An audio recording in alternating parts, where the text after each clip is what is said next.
Asia live ടിവിയിലെ feng shui പ്രോഗ്രാമിലേക്ക് ഏവർക്കും സ്വാഗതം. വീടിന് ചുറ്റും ഒരു മതിൽ കെട്ടുക എന്നുള്ളത് വളരെ അത്യാവശ്യമായിട്ടുള്ള കാര്യമാണ്. അപ്പോൾ ഒരുപാട് ആൾക്കാർ ചോദിക്കും, സാറേ നമുക്ക് വീട് വയ്ക്കാൻ പോലും സാമ്പത്തികമില്ല, പിന്നെ എങ്ങനെയാണ് നമ്മൾ മതിൽ കെട്ടുന്നതെന്ന്. അപ്പോൾ നമ്മൾ ആദ്യം വീട് വയ്ക്കാനായിട്ടൊരു പറമ്പ് എടുക്കുന്നു. ഇപ്പം നിങ്ങൾക്ക് ഒരു ഏക്കറുള്ളൊരു വസ്തുവാണെന്നിരിക്കട്ടെ. ഒരു ഏക്കറുള്ളൊരു വസ്തുവാണെന്നുണ്ടെങ്കിൽ നമുക്കതിലൊരു 10-15 സെൻറ്റ് നമ്മുടെ വീടിൻ്റെ ആവശ്യത്തിനായിട്ട് ഒരു ഏരിയ തിരിക്കുന്നു. അപ്പോൾ അതിന് ചുറ്റും ഒരു വാസ്തുമണ്ഡലം നിർമ്മിച്ചാൽ മറ്റ് നെഗറ്റീവ് എനർജികളൊന്നും ഈ മണ്ഡലത്തിനകത്തോട്ട് കയറില്ല. അതിനകത്ത് നമുക്ക് കാര്യങ്ങൾ കറക്റ്റ് ചെയ്തെടുക്കാം എന്നുള്ളതാണ് അതിനകത്ത് ഉള്ള ഒരു ഗുണം. അപ്പോൾ ഈ മണ്ഡലം തിരിക്കാനായിട്ട് 2 അടി വീതിയിൽ 2 അടി താഴ്ചയിൽ 4 സൈഡും വാനം തോണ്ടി പാറ കെട്ടി അതിൽ മതിൽ കെട്ടി ഗേറ്റിട്ട് എടുക്കാം. അതൊരു രീതി. അതിന് പറ്റാത്തവർക്കാണെന്നുണ്ടെങ്കിൽ കശാല കോരി 4 വശത്തും ചെയ്തുകൊണ്ട് അതിനെ കറക്റ്റ് ചെയ്തെടുക്കാം. അതും അല്ലെന്നുണ്ടെങ്കിൽ ഈ 4 മൂലകളിലായിട്ട് ഓരോ കുറ്റികൾ, ഒരു കാറ്റാടി കഴിയോ അങ്ങനെ ഇരുമ്പ് പൈപ്പോ എന്തെങ്കിലും കുഴിച്ചിട്ടിട്ട് നമുക്ക് ഈ പച്ച ഷീറ്റ് വാങ്ങിക്കാനായിട്ട് കിട്ടും. മറ്റേ വീടുകളൊക്കെ പണി നടന്നുകൊണ്ടിരിക്കുമ്പോൾ മറയ്ക്കുന്ന ഷീറ്റുണ്ട്, അത് വാങ്ങിച്ച് വേണമെങ്കിൽ കറക്റ്റ് ചെയ്തെടുക്കാം. ഇത് ഒന്നുമില്ലെന്നുണ്ടെങ്കിൽ 4 സൈഡിലും ഓരോ ചരട് കെട്ടിയെങ്കിലും ഒരു കയറ് കെട്ടിയെങ്കിലും അല്ലെങ്കിൽ ഒരു വേലി പോലെ തിരിച്ചെങ്കിലും നിങ്ങളുടെ ഏരിയ തിരിച്ചെടുക്കേണ്ടത് ഏറ്റവും അത്യാവശ്യമാണ്. അപ്പോൾ മതിൽ കെട്ടുന്നവരെ പറ്റി പറയുമ്പോൾ ഇന്നിപ്പോഴത്തേക്ക് ആൾക്കാർ മതിൽ കെട്ടുമ്പോഴത്തേക്ക് അതിൽ ചില സ്ഥലത്ത് ഉയരം കൂടുതൽ, ചില സ്ഥലത്ത് ഉയരം കുറവ്, അങ്ങനെ പല രീതിയിൽ ചെയ്യുന്നവരുണ്ട്, ഒരേ രീതിയിൽ ചെയ്യുന്നവരുണ്ട്, അങ്ങനെ പല വ്യത്യസ്തമായ രീതിയിൽ ചെയ്യുന്നുണ്ട്. അപ്പം വസ്തുവിൽ എന്തൊക്കെ കാര്യങ്ങളാണ് നമ്മൾ പാലിക്കേണ്ടത്? ഉദാഹരണത്തിന് വസ്തുവിൽ നമ്മൾ പറയും കന്നിമൂല ഭാഗം ഉയർന്നു നിൽക്കണം, വടക്ക് കിഴക്ക് ഭാഗം താഴ്ന്നു നിൽക്കണം എന്ന് നമ്മൾ വസ്തുവിൻ്റെ ഒരു ലെവലിന് നമ്മൾ പറയുന്നുണ്ട്. അതുപോലെ എപ്പോഴും ഒരു മതിൽ കെട്ടുമ്പോഴും ഉയർന്നു നിൽക്കേണ്ട ഭാഗം കന്നിമൂല ഭാഗം തന്നെയാണ്. അതുപോലെ കന്നിമൂല ഭാഗം താഴ്ത്തിക്കൊണ്ട് അതിനേക്കാൾ ഉയരത്തിൽ ഒരിക്കലും വടക്ക് കിഴക്ക് ഭാഗത്ത് മതിൽ വരാൻ പാടില്ല.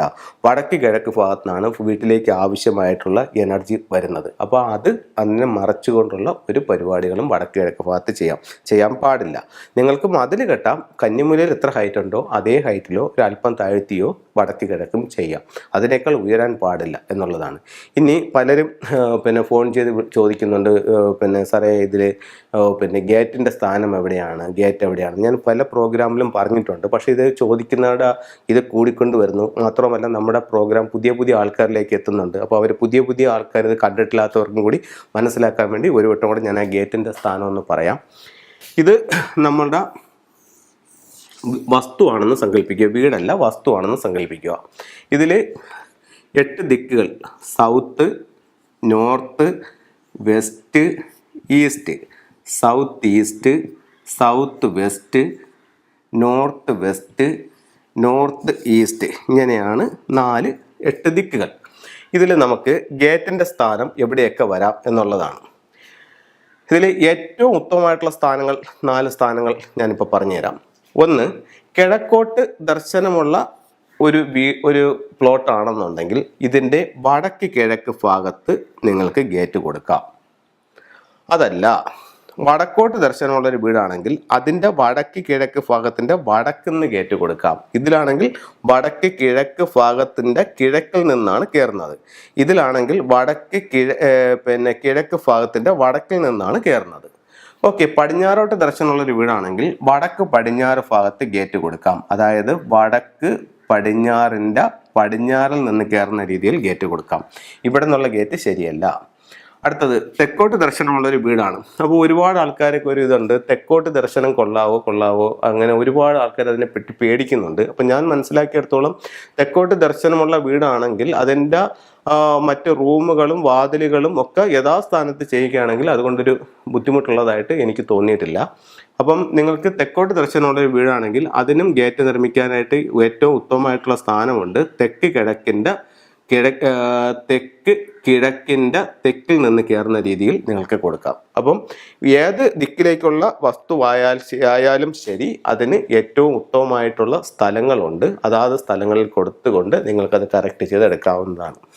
അപ്പം മതിലിൻ്റെ ഉയർച്ച താഴ്ചകൾ, അത് കഴിഞ്ഞിട്ട് ഈ ഗേറ്റിൻ്റെ സ്ഥാനവും പറഞ്ഞു. ഒരു കാര്യം കൂടെ പറയാനുള്ളതെന്ന് പറഞ്ഞാൽ നമ്മൾ വീട് വെക്കുമ്പോഴായാലും ശരി തന്നെ ഗേറ്റ് പണിയുമ്പോഴായാലും ശരി തന്നെ ഈ തെക്ക് പടിഞ്ഞാറ് ഭാഗം ക്ലോസ്ഡ് ആയിരിക്കാൻ ശ്രദ്ധിക്കുന്നത് ഏറ്റവും നല്ലതായിരിക്കും. കാരണം ഇങ്ങനെ ക്ലോസ് ആയി തന്നെ വരണം. എന്നാൽ മാത്രമേ വീട്ടിൽ സമ്പത്ത് നിൽക്കത്തുള്ളൂ. ഇതിൽ ഒരുപാട് ഞാൻ ഈ പറയുന്നതിൻ്റെ 100 ഇരട്ടി കാര്യങ്ങൾ സൂക്ഷ്മമായി അതിനകത്ത് നോക്കാനും പറയാനും ചെയ്യാനും ഒക്കെ ഉണ്ട്. നമുക്ക് ഒരു പ്രോഗ്രാമിലൂടെ നിങ്ങൾക്ക് പറഞ്ഞു തരാവുന്നതിൻ്റെ പരമാവധി ഞാൻ പറഞ്ഞു തരുന്നുണ്ട്. പക്ഷേ ഇതിനേക്കാൾ ഒരുപാട് അപ്പുറമാണ് ഇതിൻ്റെ കൂടുതലുള്ള കാര്യങ്ങൾ. അപ്പോൾ ഈ ഒരു ഭാഗം ഇങ്ങനെ ക്ലോസ്ഡ് ആയിട്ടിരിക്കുന്നത് നല്ലതായിരിക്കും. അതുപോലെ ഈ ഭാഗത്തുനിന്ന് കഴിയുന്നിടത്തോളം കാറ്റും വെളിച്ചവും ഒക്കെ കടന്ന രീതിയിൽ വരുന്ന വാതിലുകൾ ഉള്ളതും നല്ലതാണ്. ഈ ഭാഗം എന്ന് പറഞ്ഞാൽ എവിടെയാണ്? വടക്ക് കിഴക്ക്, അതായത് ഈശാന കോണ്, നോർത്ത് ഈസ്റ്റ്. ക്ലോസ്ഡ് ആവേണ്ട എവിടെയാണ്? സൗത്ത് വെസ്റ്റ്, കന്നിമൂല, അതായത് തെക്ക് പടിഞ്ഞാറ് ഭാഗത്ത്. അപ്പോൾ ഇത്തരത്തിലുള്ള കാര്യങ്ങളൊന്നും ശ്രദ്ധിക്കുക. 1-2 ഫെങ്ഷി ടൂളുകളും കൂടെ നിങ്ങൾക്ക് ഞാൻ പരിചയപ്പെടുത്തി തരാം. ഇത് ഡ്രാഗൻ്റെ സ്റ്റാച്ചു ആണ്.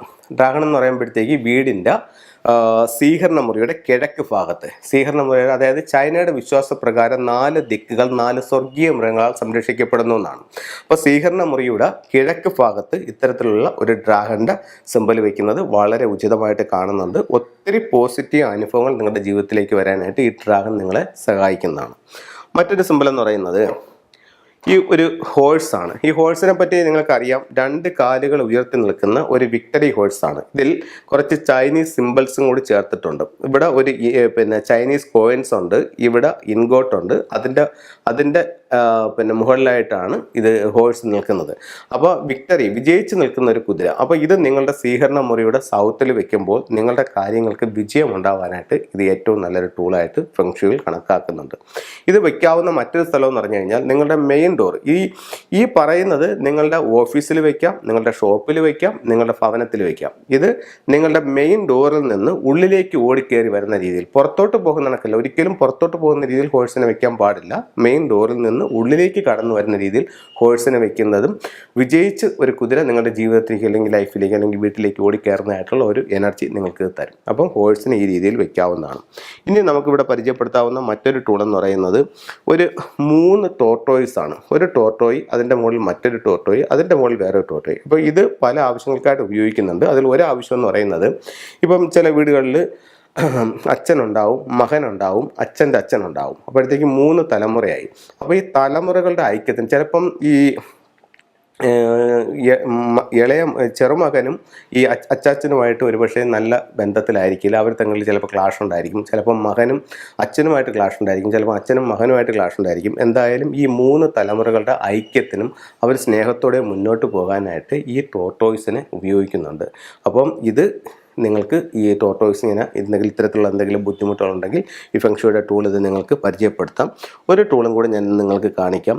ഇപ്പം കുട്ടികളില്ലാത്ത കപ്പിൾസ് ഉണ്ട്. കുട്ടികളില്ലാത്ത കപ്പിൾസിന് ഇപ്പം വാസ്തുപ്രകാരവും കുട്ടികളില്ലാത്തൊരവസ്ഥ വരാമെന്ന് വാസ്തുവിലും ഫെങ്ഷുയിലും പറയുന്നുണ്ട്. അപ്പോൾ അങ്ങനെയാണെങ്കിൽ ഫെങ്ഷു പ്രകാരം അതിനൊരു റെമഡി ആയിട്ട് സ്വീകരണ മുറിയുടെ പടിഞ്ഞാറ് വശം, അതല്ലെങ്കിൽ ഏറ്റവും നല്ലത് ഈ കപ്പിൾസ് കിടക്കുന്ന ബെഡ്റൂമിൻ്റെ പടിഞ്ഞാറ് വശത്ത്, തെക്ക് പടിഞ്ഞാറ് ഭാഗത്തുള്ള ബെഡ്റൂം ആണെങ്കിൽ അതിൻ്റെ പടിഞ്ഞാറ് വശത്ത് എപ്പോഴും കാണുകയും കേൾക്കുകയും ചെയ്യുന്ന രീതിയിൽ, ഇത് ചിൽഡ്രൻസ് ബുദ്ധ എന്നാണ് ഇതിൻ്റെ പേര്, ഒരു ലാഫിൻ ബുദ്ധയും അതിൻ്റെ ചുറ്റും കുട്ടികളുമായിട്ടിരിക്കുന്ന ഒരു ബുദ്ധയുടെ സ്റ്റാച്ചു അവിടെ വെക്കുന്നവർക്ക് ഇവർക്ക് കുട്ടികൾ ഉണ്ടാവാനായിട്ട് ഒരു നല്ല ടൂളായിട്ട് ഇത് കണക്കാക്കുന്നുണ്ട്. ഈ പറയപ്പെടുന്ന ഓരോ ടൂളുകളും ഞാൻ പല ആൾക്കാർക്ക് കൊടുത്ത് അവർക്ക് റിസൾട്ട് കിട്ടിയിട്ടുണ്ട്. അത്തരത്തിലുള്ള കാര്യങ്ങളാണ് നിങ്ങളുമായിട്ട് ഷെയർ ചെയ്യുന്നത്. നിങ്ങൾ ഒന്ന് ഉപയോഗിച്ച് നോക്കൂ. എന്തായാലും അതിൻ്റെ റിസൾട്ട് നിങ്ങൾക്ക് കിട്ടട്ടെ എന്ന് പ്രാർത്ഥിച്ചുകൊണ്ട് നിർത്തുന്നു. നന്ദി, നമസ്കാരം.